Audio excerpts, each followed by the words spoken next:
There's a pitch story that I've been told many times. It's the story that made me realize the power that pitching can have, not just to persuade an audience, but to immerse an audience, to elicit paradigm shifts and create emotional connections. It is the story of the ABM pitch to British Rail. The year was 1979, and British Rail faced a public backlash. They were funded by the taxpayer, but hugely under delivering. Their trains were late, their facilities were neglected, and their staff were rude. Their newly appointed chairman was determined to change the public perception and went out to market for a new advertising firm. Now, the incumbent was the hugely successful Saatchi and Saatchi, but there was a challenger, an underdog, a much smaller firm called Allen, Brady and Marsh, or ABM, led by the flamboyant and theatrical Peter Marsh. And so the day of the pitch dawned. The British Rail team arrived at the ABM offices in London, and they were directed to wait in a small reception area. And as they looked around, they saw dirty coffee cups on tables, old magazines strewn around the place, ashtrays overflowing with cigarette butts. And after some time waiting, the British Rail team approached the receptionist and they asked, "How long do we have to wait?" "Dunno," came the reply as the receptionist continued to file her nails. Some more time went by until eventually the furious British Rail team got up to leave, and at that moment, Peter Marsh flung open the doors and he looked them in the eye and he said, "You've just seen what the public think of British Rail. Now let's see what we can do to put it right." What a story. But the thing is, every time I hear that story, it's always slightly different. In fact, 3 of my guests have already told me 3 different versions, and there is a frustrating lack of documentation about this online. And as it's probably the most influential and inspiring pitch of all time, I decided to investigate. And eventually I found an ABM Facebook group who were able to put me in touch with Graham Thomas. Now, it turns out that Graham Thomas is the former vice chairman of Saatchi and Saatchi, but in 1979, he was an account manager for Allen, Brady and Marsh, and he was a vital part of the pitch for British Rail. This is episode 25 of Pitchmasters, and it is the season 1 finale. I find out the truth versus the myth of this pitch, as well as going behind the scenes of the preparation and execution. Plus, Graham has some absolutely incredible insights and anecdotes from the world of Peter Marsh and ABM.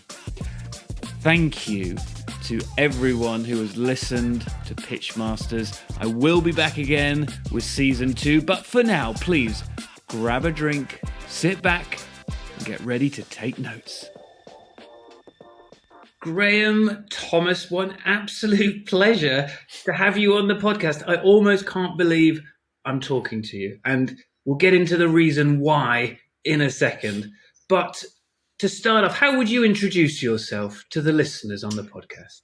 Well, many years ago, I used to work in advertising, and I spent, how long was it? It was about 25 years in the business, which is probably not that long, in truth. There are probably, hundreds of people, thousands of people who spent their whole life in advertising, or at least working in advertising agencies, which is what I did. And it was a great 25 years. I started as a graduate trainee at Ogilvy's. I then moved to ABM, Alan, Brady and Marsh, which is what we're going to talk about. And then after that, I moved to Saatchi's. And I spent 20 years of the 25 years at Saatchi's. And started out in Charlotte Street, and then moved to global roles. And I was based in Hong Kong, Singapore, Japan, the US. And then at the end of the 20 years, that's when I decided I wanted to be a house dad for a while. Well, that is fascinating. And yes, Alan, Brady and March is one of the things I want to talk to you about, because as many of the listeners who are interested in pitching may have heard before, there's one particular story that at least two of my guests have mentioned in the past. And it's a story that changed how I think about pitching, which is when Alan, Brady and March pitched for British Rail. But we'll come to that a little bit later. Talk to me, first of all, a bit about ABM. What was it like? How did you start off there? Paint the picture. Okay. So I actually just wrote to them. And in fact, I wrote to Peter Marsh. So Alan, Brady and Marsh was Rod Allen, a guy called Mike Brady, but who had left long before I had joined, and then Peter Marsh. So I wrote to Peter Marsh and just said, I'd like a job. And he actually called me in, which was, in one sense, was quite remarkable and indeed sort of personifies what the agency was like, because, here was the chairman of the agency just getting what was then a handwritten letter from me. This was the days before sort of, we had laptops at home and printers.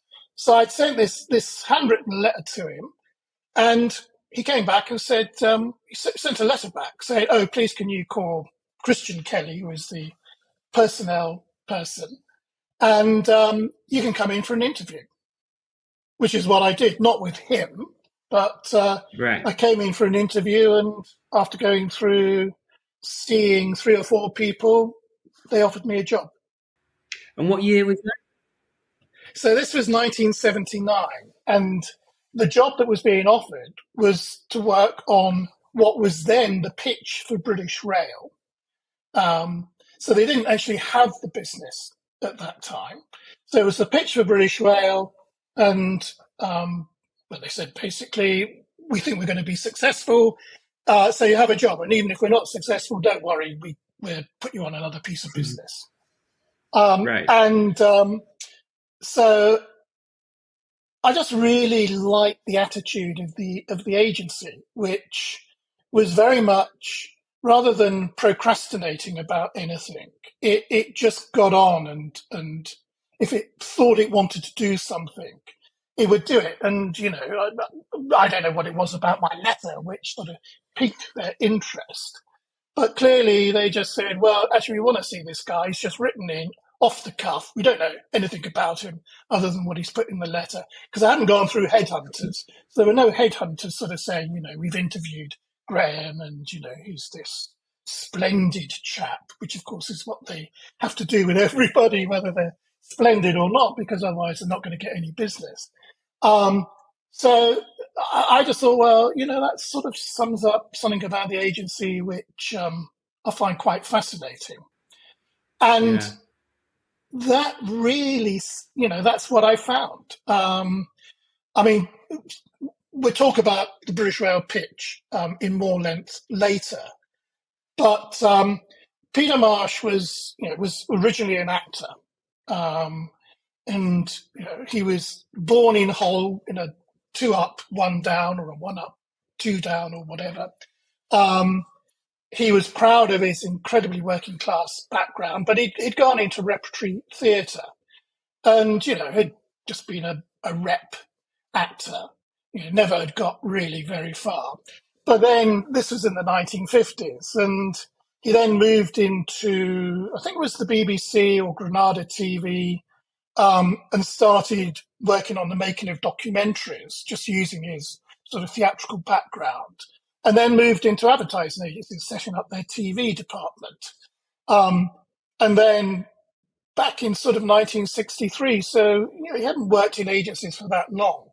He decided to set up his own agency and recruited a partner, Rod Allen, who wrote the jingles. ABM was very famous for the jingles, and I'm sure that's something else we'll talk about later. Um, but Rod was a creative guy, worked for McCann's and other big American agencies. Um, and I suppose he had, because he wrote jingles, he was a natural showman as well.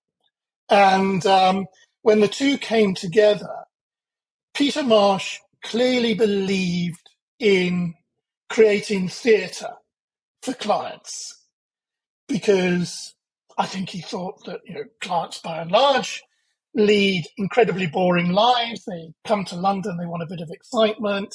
They don't want what was in those days not a PowerPoint presentation. It was just sort of slides that were made up and projected on a screen. He said, he always thought they don't want to come into London, sit in a darkened room and just see these slides and boring people. They want to have a bit of excitement in their lives. And, they're looking forward to coming to London, the big city, the sparkling pavements and so on.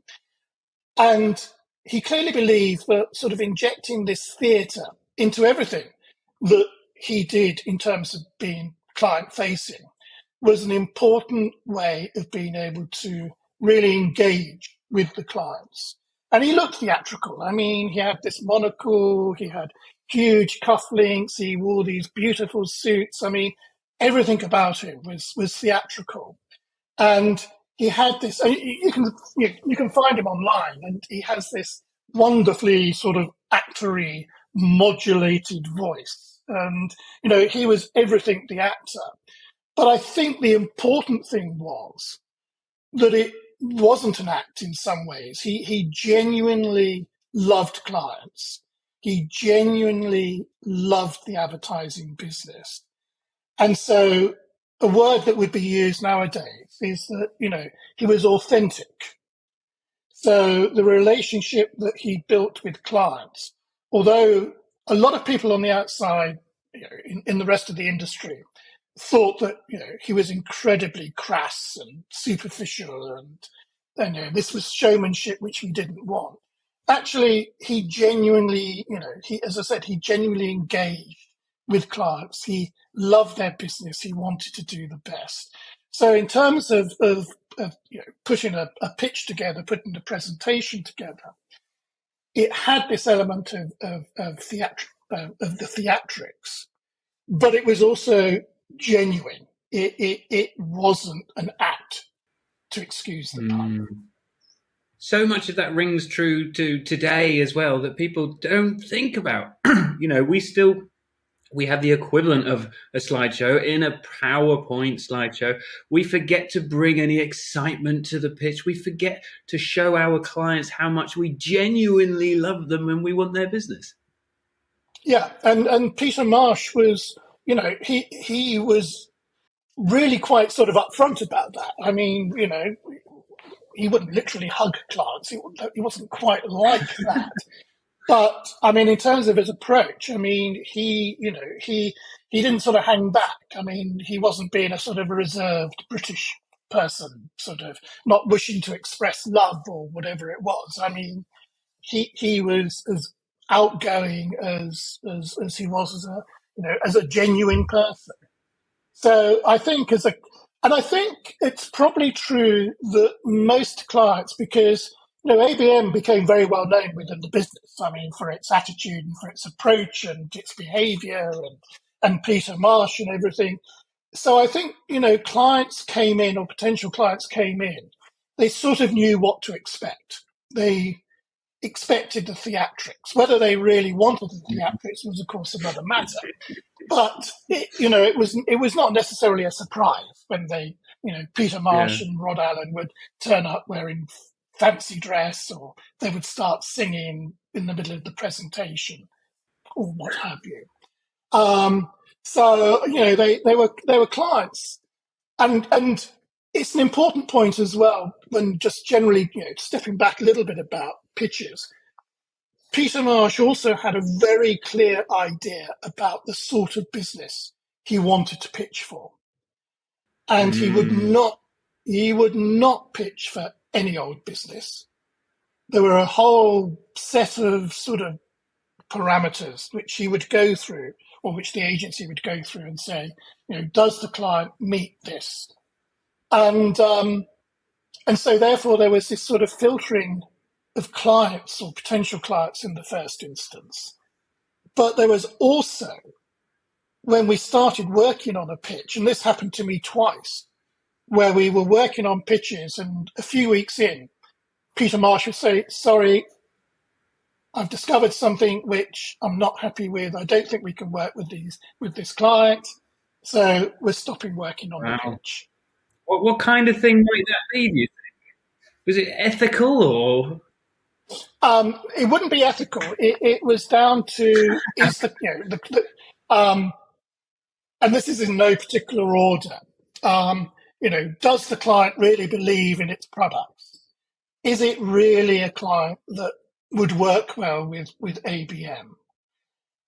Is it a client which we can get credit insurance for? Is there anything about the client which they've told us one thing, and this may be ethics, but they've told us one thing. As we've gone into it, it's quite clear that that's not the case. That's not true. And the whole approach. I mean, ABM used to smother the client. And we used to really find out everything that we could. I mean, I remember going to sales meetings with one, and the salesmen, it hadn't really been approved. I'm not even sure if I was supposed to go. I was just told to go, and I assumed that I was expected. And I just turned up in this meeting. Huge. I think it was in Bristol. It was like the Southwest sales force for this client. And so I just sort of sat at the back and I was taking notes, and eventually somebody said, "Excuse me, do you work for us? I don't think I've seen you before, And I said, "Well, yes, I do, sort of, because," and I sort of reeled off a few names at Yeah. marketing HQ, and I say, "Well, yeah, but I don't. I'm here just to observe what's going on." And in the end, they said, "Well, okay, you can stay here." Um, and then another time I was going around for a car manufacturer, I was going around talking to all their dealers, which is not the most pleasant of options and things to do. You go out to a dealer and the dealers aren't interested in this advertising thing. The only thing they're No. interested in is, how much metal can you show? Have you got a big price in it? I'm not interested in Yeah. sort of pretty pictures or whatever. And you say, well, we may be. No, I'm not interested in that. And what do you want to know? And I've got a car to sell. And look, there's a guy over there. I can't give you it. Come back in half an hour's time. And I'm driving around the country, and I've sort of got Right. three other dealers to sort of see that day, which I've got to tick off, otherwise I get a black mark. But I mean, the point of this is that we absolutely immersed ourselves in the client's business, and in which case we would quite quickly get a real understanding about the nature of the client and, whether we would feel comfortable. I mean, just like, MI5, all of us would sort of feed in information, and there'd be somebody in the center would be collating this and sort of saying, okay, building up a picture from the jigsaw of what this client wanted or didn't want. And so, was there a process that you were told to go through? And is this something that Peter Marsh is in the background directing, or was it more organic than Uh, that? no, I've still got the 30-page, which I can just sort of think I've got it here. Oh, wow. So, there we go. Wow. There it is. Alan Brady and Marsh, new business procedure, and let's just have a look. There we go. Typical pet. There's like hundreds of things that we had to do, how we had to Wow. work, and from start to finish. Did he just make it up and write it one day, do you think? I think it was probably over a period of time, but it goes back to his theatrical training. I mean, this is just putting on a piece of theatre. What do you do when you put on a piece of theatre? Well, you have a script, you have a detailed stage directions, you rehearse and you rehearse, and in the end, that's how you get to the final product. And that's, he just brought his theatrical training into the pitch process. And I suppose, he was, as I said, he was in rep. And when you're in rep, you do all these jobs, stage manager jobs, as well as acting and so on and so forth. And of course, putting on a play is a very sort of detailed process. Everything has to work. Sound, lighting, props, everything. And so he learned as a stage manager that, if you forget the sword, you completely mess up that particular performance. So there's nothing which is unimportant. Or if somebody forgets to come on stage, or if a spotlight blows, or whatever it is. So he had this absolute belief in two things. One, the devil was in the detail, and that everything was absolutely important. And two, we rehearsed, and we kept rehearsing. We had a script, and we would have stage directions on it. And as we rehearsed it, things would get changed. The script would be updated. And, in there's a whole page about who's responsible for updating the script. Are old versions kept? Yes. Who is responsible for making sure that all the actors have new scripts, and so on and so forth. The level of detail goes down to, or everybody who's involved with the pitch would know what it is that they were responsible for, and would have this list of things that they had to do, and would then be able to tick them off and say, "Oh gosh, yeah, I've done that. Thank God." One thing it just reminded me of is that there was even things like if we were going out of the agency to do a pitch, and we were going to be staying in a hotel. There are all these things about make sure you butter up the hotel management so that they will do stuff for you, and so on and so forth. Make sure you know who the company chauffeurs are. Make sure you talk to them, or somebody has to talk to them. And it was all this sort of stuff of sort of getting to know people, buttering them up, making sure that everybody who could have an influence on how smoothly the pitch went would be on our side. And that was Peter's end goal. It had to be like a performance. It had to be absolutely smooth. Nobody dropped their sword on stage. The curtains didn't come in the wrong place. The scenery changed at the right moment. And it was either perfect or it wasn't. There wasn't a sort of, Peter didn't have this attitude of, oh, well, that's all right. Yeah, that's okay. We've done enough. Right. It wasn't. It had to be absolutely perfect. I think I read somewhere that there was one point where perhaps he felt some performances were over polished so that they did seem a bit disingenuous. So he used to purposely make them imperfect. I've never come across that, actually. Could well be true. All I remember is just endless rehearsals with my brown folder. Right. Um, Was it unusual? Was it unusual for you coming into an agency? And yeah, it was.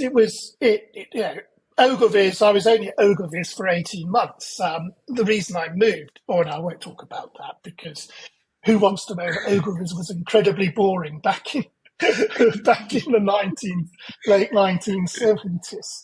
But I moved because it was just so old fashioned that, and right. ABM was, it was just this exciting agency. It's just like, well, yeah, that.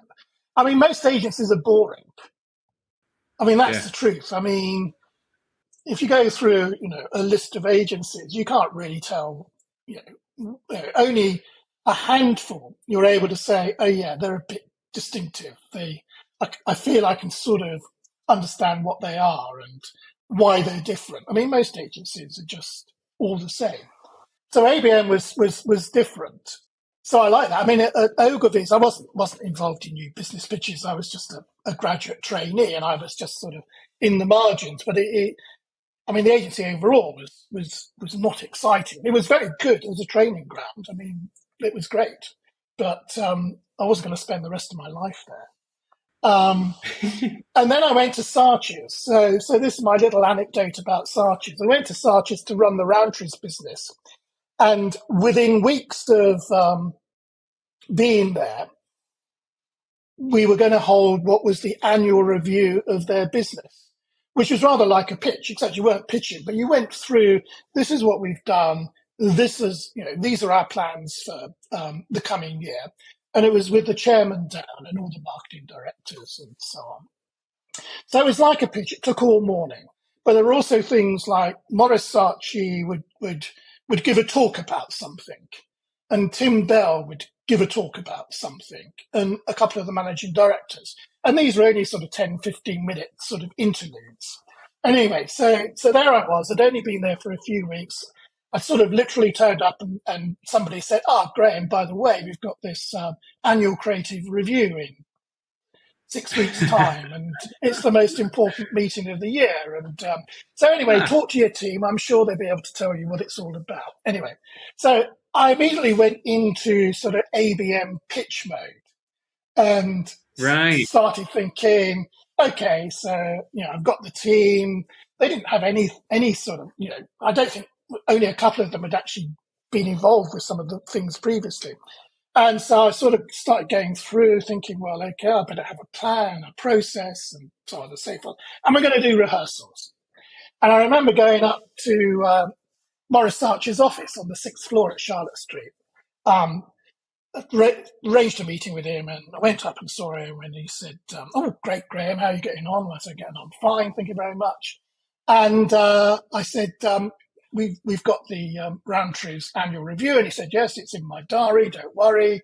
And I said, well, I'm going to be having some rehearsals in the week before the review. So do I just talk to your secretary to pencil in when you can come? And you don't need to come to everything, but just a couple possibly. And he sort of looked at me with his sort of had glasses rather like this, actually. Looked at me over and sort of, Graham, you come from ABM, don't you? And I said, yes, I do. And he said, Peter Marsh, he's a good friend of mine, actually, and which was absolutely true. I mean, they were good friends. And he said, yes, so you're bringing the ABM process with you, aren't you? And I said, yes. He said, well, Graham, we actually don't do that here. Now, if you'd like people to go and rehearse, that's great. But I think you're going to find it's going to be a little bit difficult to get Tim Bell to come and rehearse. And to be honest, I don't need to rehearse. So I said, oh, okay. So we did do rehearsals, but I was just with my team and everybody else, like Tim Bell and Maurice Saatchi and the two MDs. They just turned up and did something. Two of them completely messed it up, not Maurice. So they just started doing stuff which was completely irrelevant and bore no relationship to the sort of the theme of the meeting. And we just sort of sitting there thinking, sort of, good Lord, what on earth are they going on about? But anyway, that was Saatchi's. But you ended up being vice chairman of Saatchi, though, didn't you? Yeah, I did, and I never was able to introduce the ABM process, no matter what role I had or supposedly how senior I was. Yeah. Well, in fact, I did continue. I mean, I always believed in a certain thoroughness. I mean, when we were at Saatchi's, I suppose we much more depended upon the quality and the nature of the work as being the selling point. That's what people came to Saatchi's for, which was the work.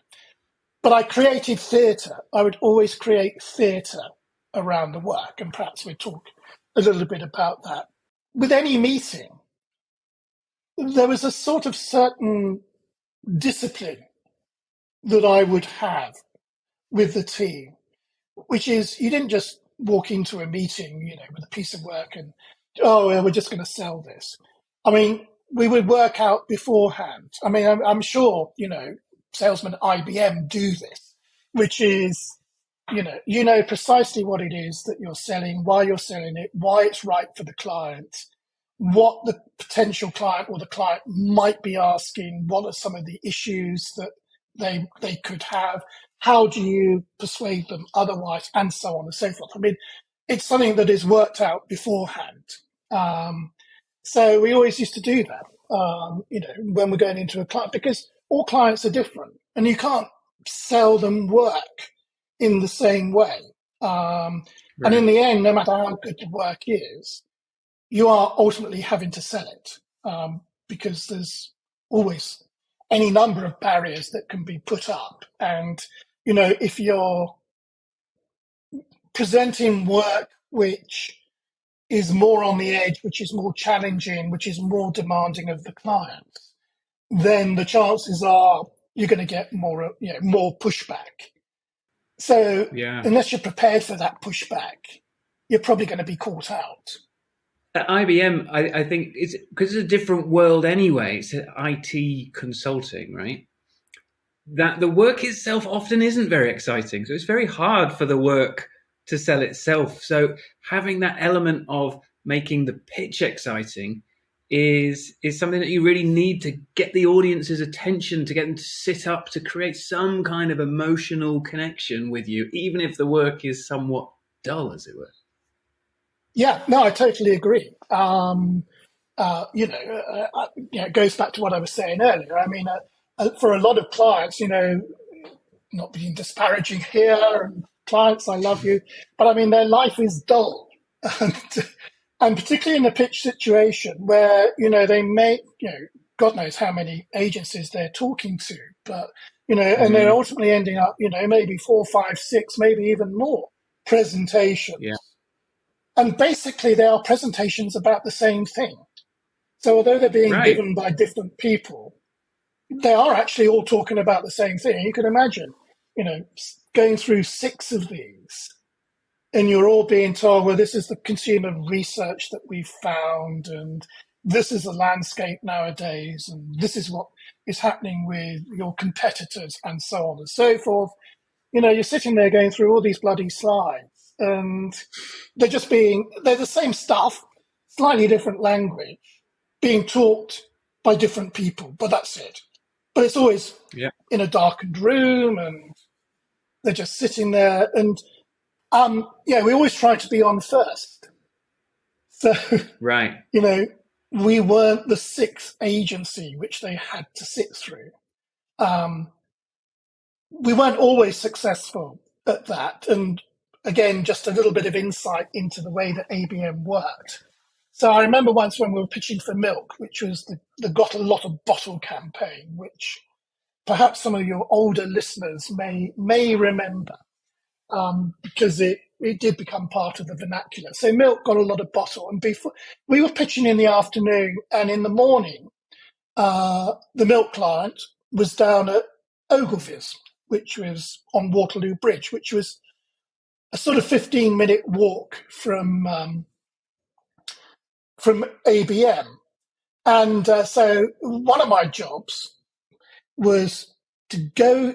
We'd asked them whether they wanted cars. That's sort of point number 363 in the pitch manual.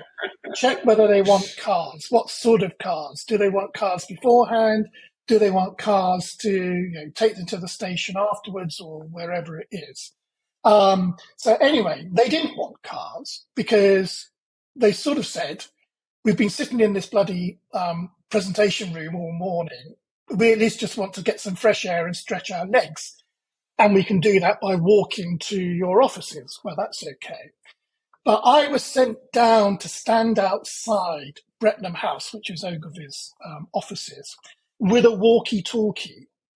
And so when they came Wow. out, I walkie-talkied back to the agency, so client has just emerged from Brettenham House. Over. and, uh, and then I followed them up, and it was like, well, they're just going round the Aldwych now. Over. Um, but they turned left into Wow. Chancery Lane and walk, and so the ETA is 5 minutes time. And so the whole agency who was involved with the pitch, or indeed not involved with the pitch, was geared up to know that they were on their way. And ultimately, they were 5 minutes away and 2 minutes away, and they just turned the corner in, and everybody was prepared. I mean, it was this whole thing about absolute precision in the way that every single aspect of the pitch process was done.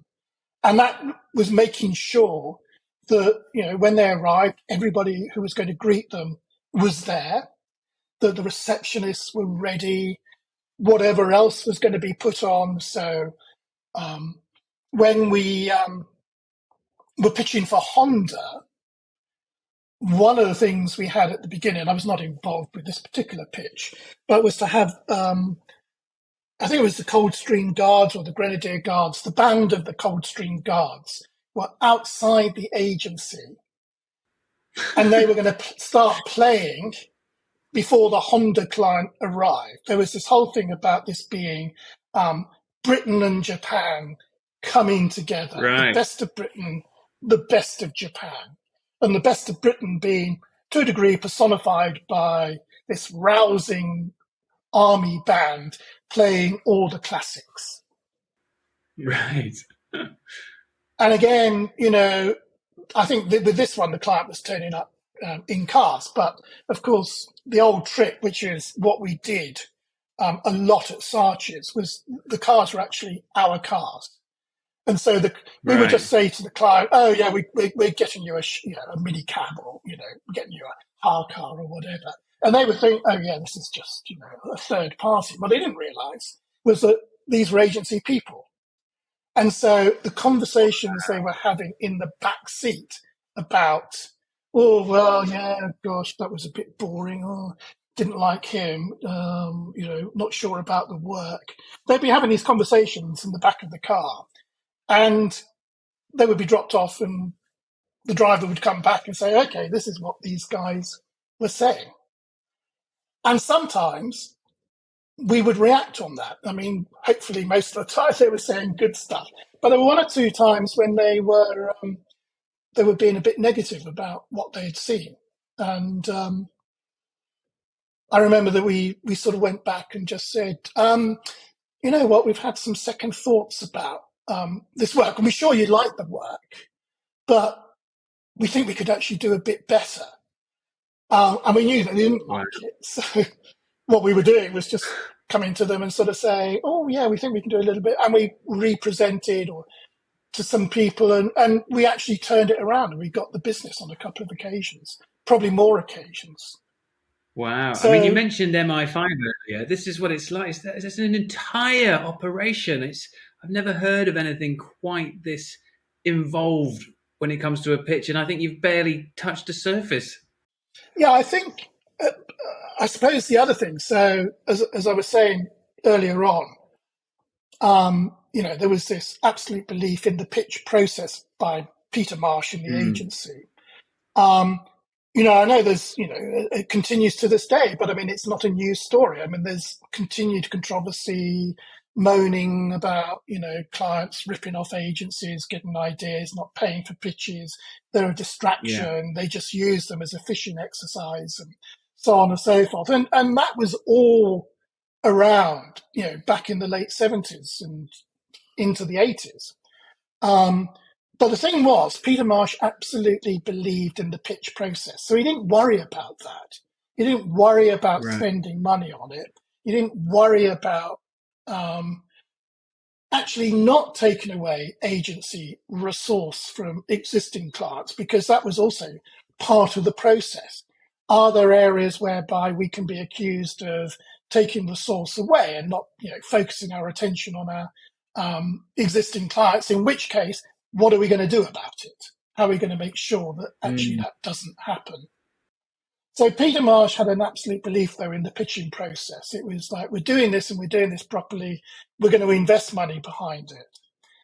And, it worked. I mean, in the time I was there, just before I joined, or a year before I joined, they picked up Woolworths, which was then a huge retail piece of business, British Rail, which was the biggest single account move at that time, Milk, which was the National Dairy Council, which was another big piece of business, Midland Bank, Guinness, Electricity Council, Weetabix, Honda, which I talked about, Hart Lager. I mean, the track record at that particular time was absolutely relentless and almost perfect. There were very few pitches Right. which they lost, so it worked, and they were all big pieces of business. So could you tell us about a few of these? We won't quite go to British Rail just yet, but tell us about some of the actual pitches that they did for some of these clients to win the work. Let's start with another one that I worked on, which was Milk.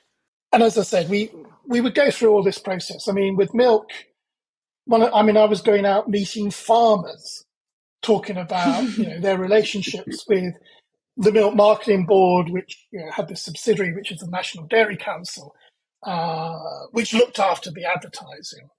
So I was going out, meeting the farmers, talking to milkmen, and we brought this all into the presentation. And I think with Milk, we had a sort of a fiberglass cow outside when the client arrived. And the central idea was that Milk's got a lot of bottle. I mean, Milk was declining. Milk sales were in decline, not least because people were beginning to buy milk from supermarkets, and it wasn't being delivered on your doorstep. When it was delivered on your doorstep, whether you wanted your 2 or 3, 4, 5 pints of milk every morning, it would be there. Right. Yeah. So when people started switching to supermarkets, they would then be able to say, "Oh, I don't think I actually need any milk today." So Right. gradually, milk sales were declining. So that was the challenge which we were faced with, which is, how do we try and stem the decline of milk sales, try and make the milkman a hero for the housewife, and really try to move away from what was then a long running story about really sort of milk being good for you in a sort of very health Right. conscious, very sort of mumsy goody goody way, to sort of inject in a bit of fun and excitement, which is what Milk's Got a Lot of Bottle was all about. Um, and so that was the jingle, and the jingle was the heart of the advertising. So a lot was made in the pitch about bringing that jingle alive, and it was probably in the end sung. Whenever there was a chance to sing it, Peter Marsh and Rod Allen would be jumping up in their milkman's uniforms. So they had these sort of white, Wow. typical at that time milkmen. Used to wear this sort of white, sort of long overcoat Yeah. type thing. Um, and they would have there was a milkman's hat, or a typical Yeah. milkman's hat. So they wore that. So they very often did dress up for pitches. So they were dressed up as milkmen. We had brought in, couldn't quite get in a milk float, but we had all these sort of crates of milk around and so on and so forth. And as I said, they would be singing and dancing. Milk's Got a Lot of Bottle at every opportunity. I think if the client had ever fallen asleep in a Peter Marsh presentation, I think all hell would have broken loose. Because that's just like having somebody in the audience, in the stalls, in Yeah. the front row of the stalls, and there you are making your speech, and you suddenly notice that there's somebody snoring, and that's the worst thing that could happen to an actor. So somebody sort of Yeah. nodding off would be would be a nightmare for Peter Marsh. And you see, I keep bringing it back to Peter Marsh, but that's exactly, he was the linchpin in the Yeah. presentation. There's no, and that was also, because he would say, "I am," and in what was a positive way. I am going to be involved with your business. I'm not a chairman who is at any distance from the business.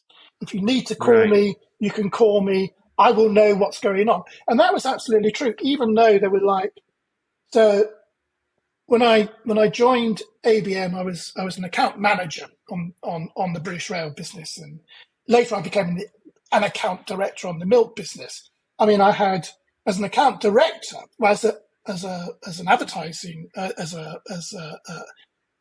an account manager. So I had an account executive below me. I had an account director. I had a group account director. He reported to a deputy managing director, who reported to the managing director, who reported to Peter Marsh. I mean, there were all these layers, but each one of those people in that layer involved with that particular piece of business was expected to know absolutely what was going on in that business. They had to be Right. kept up to date. They knew, what the day-to-day relationship was like with the client. I mean, yeah, there was a degree of micromanagement which could be Right. obviously quite Sounds like it. Yes. quite frustrating, which was Yeah. why, in the end, as I sort of, moved up the slippery ladder, in the end, I found that micromanagement frustrating. And Yeah. that's why I moved to Sarches, because it was like, okay, I've learned a lot here, but there's a lot that works, but I can't spend the rest of my career being micromanaged. Well, I assume you were in a number of these pitches in person, seeing Peter Marsh get up and actually singing in front of clients. Did it ever did it ever backfire? I mean, if you think about it in today's world, you couldn't imagine, really, I don't think, even in the advertising world, that one of the chairman would get up and wear a costume and start singing a song he had written about the company. It's wonderful, but if it happened today, it'd be quite awkward and cringy, to say the least, I think. I wonder if any of the clients at the time had an adverse reaction to it, or whether anything didn't always run as smoothly as rehearsed.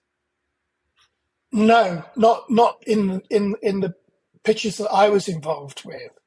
And Wow. it goes back to what I was saying earlier. I mean, that this was not a surprise to people. I mean, obviously, Right. we talk about the British Rail story, but even before that, the business, the industry knew about Peter Marsh and getting up and singing, and Rod Allen getting up and singing, and and everything. ABM was the Jingles agency in any case, so it was the wonder of Woolies and whatever.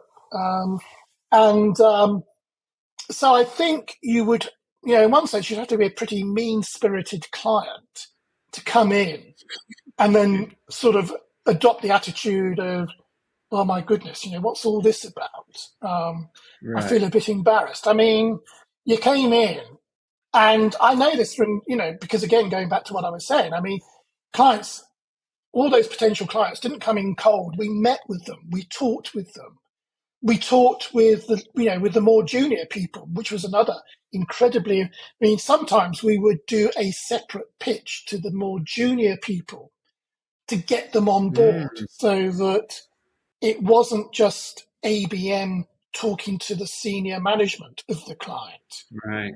We would get the junior people involved. They wouldn't see everything, but they would get a flavour of it. And we Mm, would be telling them ultimately how important and how necessary it was that they were up to speed, and they felt that even if they weren't making the decision, if we won the business, they would become part of an important, right. absolutely critical and central part of what it was that we would be doing. The expectations were there already. We were already sort of feeding teasers and so on and so forth to the people that we met. And you would joke about it. You would say, "Well, gee, I remember saying to some people, um, what how do you think Peter Marsh is going to be dressed then? You know, Right. should Yeah. we have a quiz to see how whether you're right or wrong?" Um, So, the warming up, again, I keep saying this is all part of, you go to a BBC show or whatever, you have a warming up process before, Right. Strictly Come Dancing. The audience Right. is warmed up. So we warmed up the audience, for weeks before they actually stepped into the room. There was a lot of sort of very thoughtful, very deep dives into the business Mm. before the singing and dancing started. So you saw the serious side of the agency first. Right. And so therefore there was not this sense of, oh, this is all just singing and dancing, this is all superficial, you know, this is just, they don't know what they're talking about. They can just, Yeah. compose a jingle. No, they've been taken through um, the logic, the research, the reason why, the story, the narrative as to why it was that we had ended up with this as the solution. I think we should talk about British Rail. Okay, I'd love to hear this story from the horse's mouth. I won't right, spoil it with any kind of introduction. Over to you. all right. So I need to give a little bit of background because the background demonstrates why what we did was right. And I think that's another important thing that none of these theatrics were done gratuitously. They had a Mm. purpose and they fed into the narrative, the story that we were telling the client. So although yes, people who've heard the story, read the story, will know that fundamentally we recreated the sort of the bad aspects of British Rail in reception when the client turned up. So all the prejudices that people had about British Rail, curling sandwiches, staff who were disinterested in the passengers' plight, would take no notice of them, would look bored if a passenger asked them a question. We recreated that in the reception. But why did we recreate that in reception? Just showing the client that their product is rubbish is possibly not Right. the best way of getting that client on board. So the work that we did beforehand, we absolutely wanted to understand, do the senior managers at British Rail understand how bad it is? Because if they don't understand, then what we're doing is also going to fall completely flat because they're just going to think, Right. what on earth is going on here?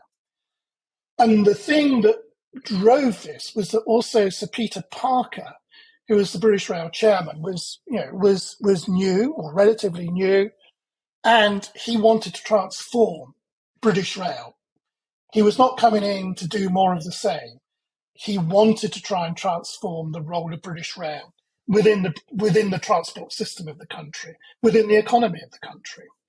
So he was somebody who really was looking at the future, really wanted to transform, understood that everything that needed to be done, including the marketing and the advertising, needed to be different from the past. And so the point of doing this was to say, we understand where you are at the moment and the hurdles that you have to overcome, you, Sir Peter Parker, have to overcome to transform the railways. So how are you going to make your staff smile instead of scowl? How are you going to ensure that the sandwiches have an appetite Mm. appeal as opposed to, oh my God, I'm so hungry, I have to eat something? How are you going to make sure that your staff clear up the waiting rooms, get rid of the overflowing ashtrays, and so on and so forth? So it was there to really say, look, we understand what these issues are, and this is really just a snapshot of them. But we also understand that these are the things that you are facing as a chairman who wants to transform British Rail. So we're not coming in thinking this is an easy job. It's not an easy job for you. We're not coming in with a piece of gloss saying, just run this and everything will be okay. This, what we're doing with This Is the Age of the Train, is just one part of what needs to be done for you to transform the railways. And This Is the Age of the Train, in part, is there to try and put some pride back into your workforce, because this is the age of the train, but we haven't been saying that. We want your workforce to believe that there is actually a real future for the railways, that the time is right for them to be an important part of the economy and the transport system and of life, as opposed to being constantly pushed down and sneered at and not invested in. So that was the whole purpose of this, which was, as I said, to give Sir Peter Parker the understanding that we really understood what it was that he was facing. So it was a piece of theatre that, I don't know whether it really helped or what, but, it got them thinking. It certainly, as is read about, there was a moment, because I was in the reception area, pretending to be a visitor, of course. Can you walk us through from the story of the pitch from start to finish, including the bits where you featured? Right. So British Rail was no different to any of the other pitches. In other words, the weeks beforehand. I think we had something like 2 months before the actual pitch. So there was quite a bit of time. And I think by the time I joined, even at those 2 months, the shortlist, British Rail had already come down to a shortlist, which included Sarches, which included JWT. So I joined. We knew we were the shortlist. We were going through this whole immersion process. So this whole thing about spending time with the client and spending time with every aspect of the business. And obviously, passengers being certainly the most important, because that's what every business depends upon, on their consumer, talking glibly and obviously. So we were doing a huge amount of work. I mean, one of the jobs I had, as I said, I was a lowly account manager. I was sent out around the country in this instance to go to these small stations. So it wasn't just find out what's going on at the Paddingtons, the Waterloos, the Right. Liverpool, whatever. You do that, but you also need to go to the small stations, the country stations, the ones where there may only be 2 trains a day or whatever. Find out what's going on there. Talk to passengers there. Talk to probably the only one person working on the station, which was the station master. Go and talk to signalmen. I mean, literally. And I was just one person going out talking, and then there was a whole, everybody would be meeting with all the people. I mean, all the people within British Rail, which was actually,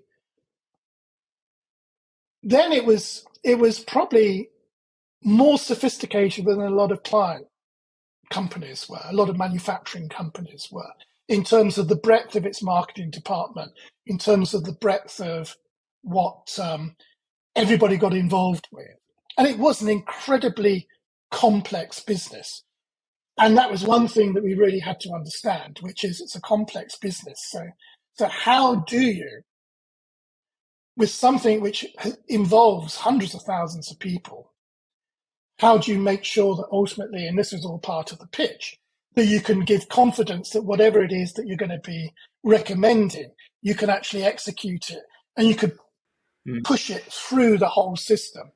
And just as a sort of a jump forward, because obviously we won the business, after we'd won the business, I was back out in the car again, going around all these small stations, making sure that This Is the Age of the Train posters were being displayed on the stations. So that's another important thing. And I'm not saying that ABM only did this, but the pitch never ended. You know, Right. you do the pitch, get the business, you still be doing the same things that you were doing before the pitch Right. to make sure that everybody Yeah. was on board, to make sure that everything was working, to make, you know, to get feedback from people, not just the consumer, but people internally. Did they, you know, how did they understand how the campaign was working? What did they think about it? So it was a never ending process.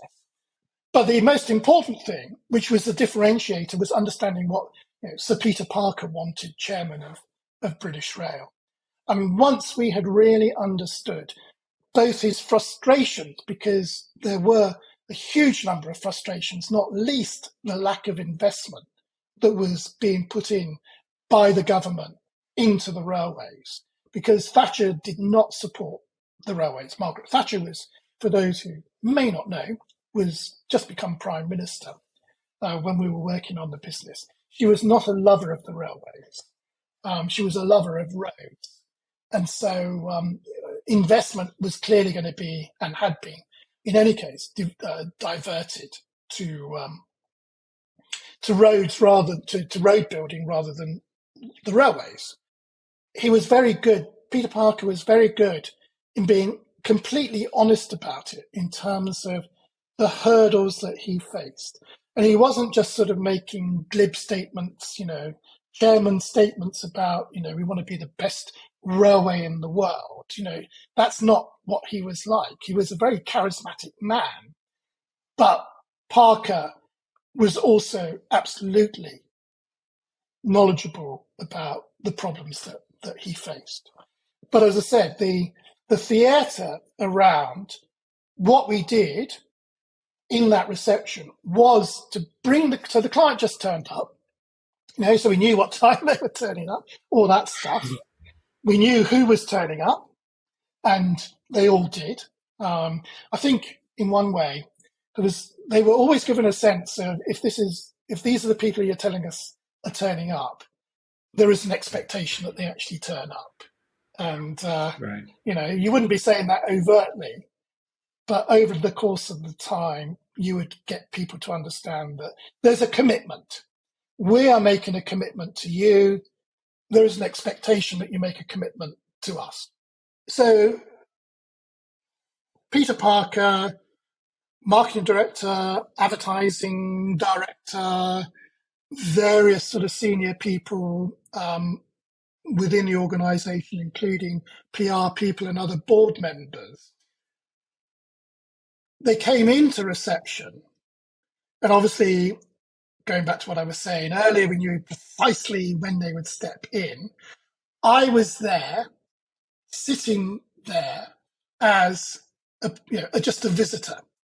And in fact, as they walked in, I just walked up to reception and said rather loudly, "Are you? What time is so and so going to be available?" Just so that they got the impression that I was Right. a visitor. And I was sort of dressed, I had a briefcase and everything to make me look like a visitor.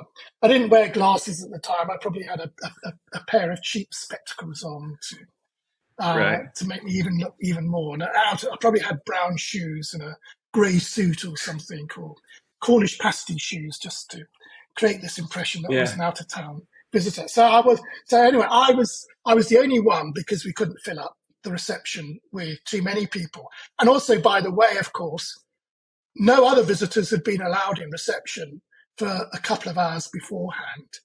Clearly not when this piece of theatre was taking place. And I'm not even sure whether we allowed people in during the time of the presentation and when all this stuff was still was left in reception. I think they were Right. probably, we had a sort of we had a couple of buildings. So we directed everybody to the reception in the other building, which was not the main reception. So anyway, the British Rail client Right. came in to this mess. So ashtrays that were overflowing with dog ends, flowers that were wilting, a tray of sandwiches that clearly had seen better days. And it literally was true that we had a car. We actually had to bring down. We had three very pretty receptionists. And although we probably wouldn't be allowed to do this today, we actually swapped out one of the receptionists for, let's just say, somebody like the tea lady. Um, Right. so, so reflecting more diversity in terms of the reception staff. And we also got our receptionist to dress down because, you know, Peter Marsh, the receptionist, although this is the same everywhere, certainly then, you know, the receptionist had to, you know, be really smartly dressed and everything like that. Yeah. Receptionists couldn't have a bad hair day. So anyway, Right. we did have one receptionist who did have a bad hair day, who was even more dressed down because we did dress down the other two receptionists, but not quite so far. So they came in, they saw this mess, they saw these bored receptionists, a couple were sort of filing their nails, didn't look up when they walked in. The clients, were certainly bemused when they first walked in. They started talking straight away. You know, what's this? Have you Right. come to the right place?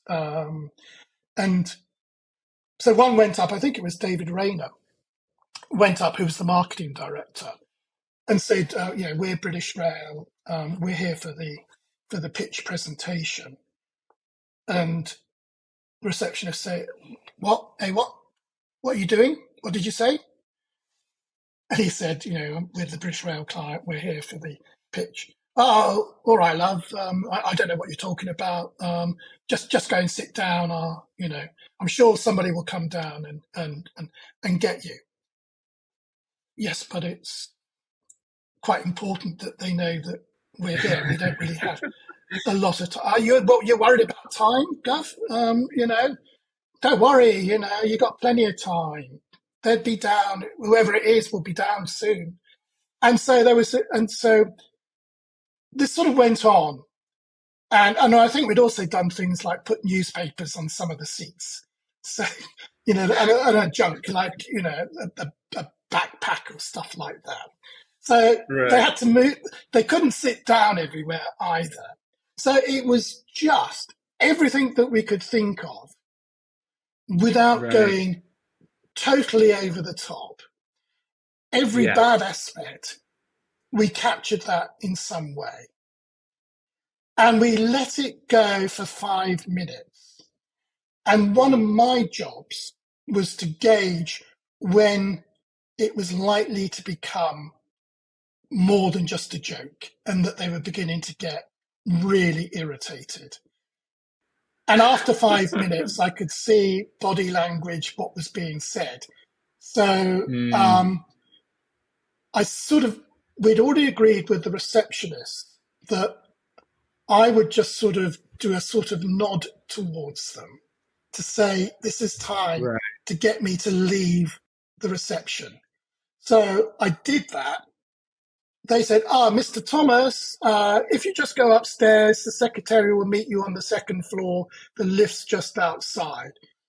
So that was my excuse to leave. As soon as I left, I then said to the people who were waiting outside, who weren't waiting outside when the British Rail client came in, I said, okay, it's gone far enough. We now need to get them out of the room and up to the presentation Right. room. The leader of the presentation, which was the group account director, walked in and said, hello, it's, you know, we're now going upstairs and we will explain upstairs what it is that you've just experienced. So let's go. And so Right. they all went. And that actually was the opening of the presentation then, which was what you have just experienced is the typical experience of your passengers, but it's also resonant with the way that your staff are behaving. And why is it that they are behaving in that way? And then that goes into the start of the presentation. So this is what we discovered. This is what your passengers think. this is what your staff have been telling us. So it, as I said, it had a role, and it had that bigger role of also bits of Peter Marsh saying to Peter Parker, we understand the issues that you face. Our Mm, advertising solution is going to help you overcome some of those hurdles. So that's what the theatrics were all about. They weren't just superficial theatrics just to sort of create a bit of buzz. right. Do you remember who came up with the idea of let's create this reception room and immerse them into it? I think it was actually Peter Marsh. I mean, Right. one of the things, though, I mean, it was a very collaborative organization or agency. And so there were always lots of meetings with lots of things being discussed, with a lot of people being involved as well. One of the great strengths of ABM was there was not a sort of divide between the creative teams and the account teams and the sales promotion teams and the media teams and the marketing teams. There would be a Mm, lot of meetings where everybody was there and ideas would be pushed around, and there was no sort of hierarchy in terms of, well, only this person can talk about that. Only creative people can yeah. talk about creative solutions. Um, so it might well have emerged in one of those as well. I certainly wasn't there when it was thought of. I was only there to Right. be part of the plan. Yeah, This was your chance to take the credit for the whole idea. I know, I know. But I'm writing a history of advertising at the moment, which gets all my prejudices out. And and one of the things which I say in the introduction is that, yeah, great ideas have lots of fathers. Bad ideas are bastard child, and that's probably still Right. true today.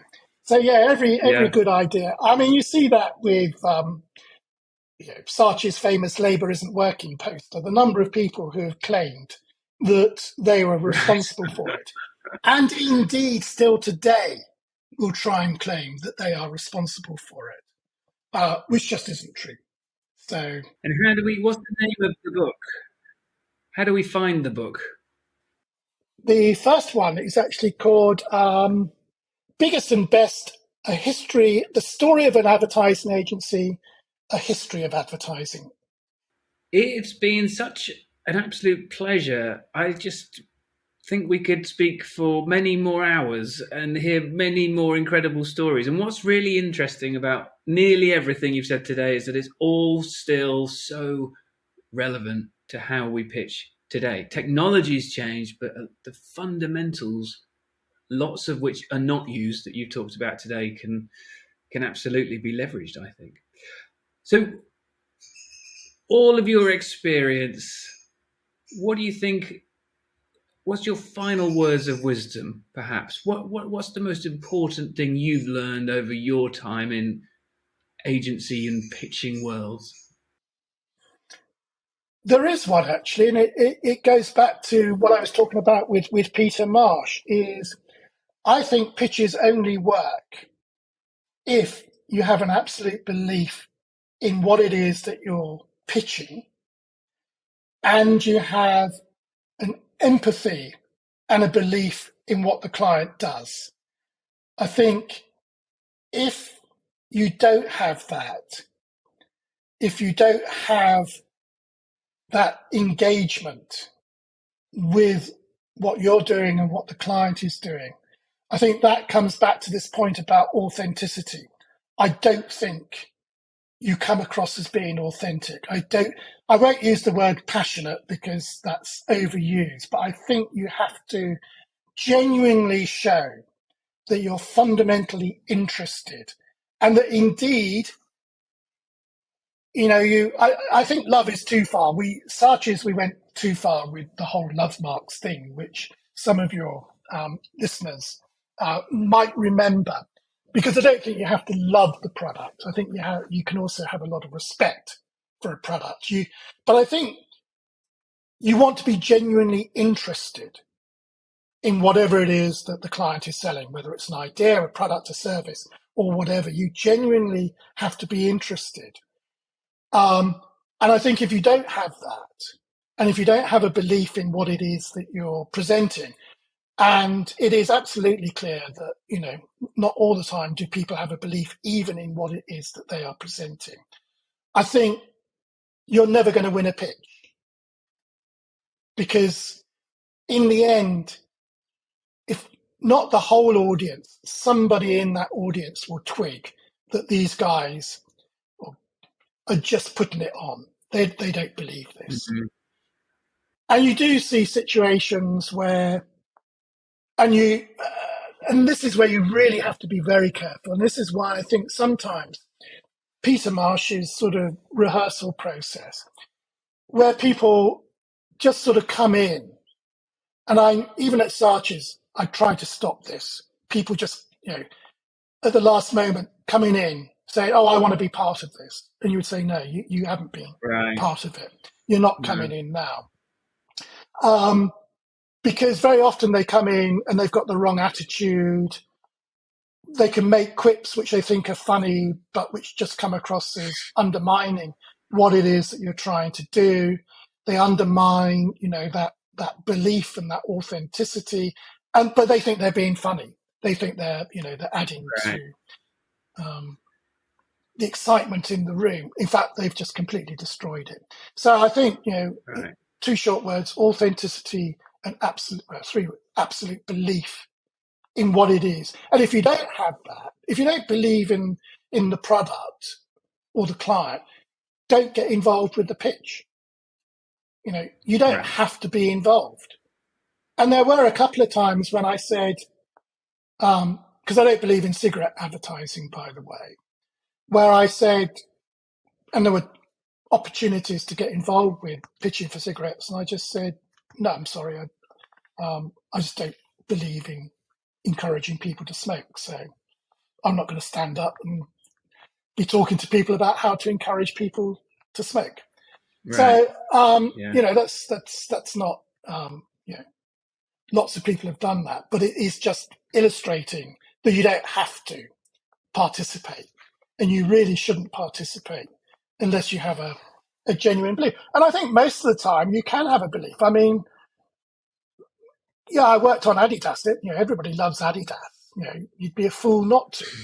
But I also worked on Pampers. I wasn't married. I didn't have any babies. I had no idea about, bringing up a baby at the time. But it was still a fascinating product. It's P&G is a fascinating company, full stop. So you don't actually have to either be using the product. You just have a belief that actually this is quite interesting. How do you sell diapers to mums, and what are the issues that they face as a mother, and so on. Graham Thomas, thank you so much for your time. I genuinely enjoyed every moment, and I will be looking out for that book. Great. Thanks very much. I've enjoyed it tremendously. This has been another episode of Pitch Masters. Go to pitchguy.co.uk for updates and information, or search for Pitch Guy on social media for regular videos on sales, psychology, storytelling, creativity, and much more.